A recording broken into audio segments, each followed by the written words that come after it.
দেখেন চেতনা ভক্তকে ভগবান কিভাবে জানিয়ে দেয়।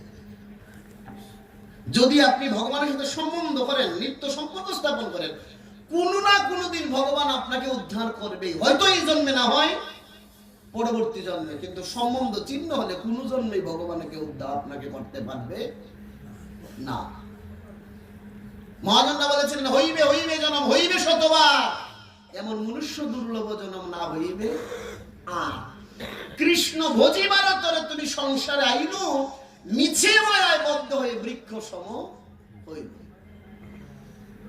কৃষ্ণ ভজিবারের তরে, গোবিন্দকে ভজনা করার জন্য পৃথিবীতে আমরা সবাই এসেছি। মাতৃগর্ভে দৃঢ় সংকল্পিত চিত্ত প্রতিজ্ঞা করে আমরা পৃথিবীর মধ্যে এসেছি। কিন্তু মায়াময় পৃথিবীর এতই মায়া, এতই পৃথিবীর কর্ষণ শক্তি, এতই পৃথিবীর আকর্ষণ শক্তি যে আমাকে যে পৃথিবীতে পাঠাইছিল তার কতই আমি কত নিল এইরকম আর কি, যে অসময়ে বন্ধু বটে সকলেই তো হয়, সুসময়ের কেউ কারো নয়, শুধু পথের পরিচয়।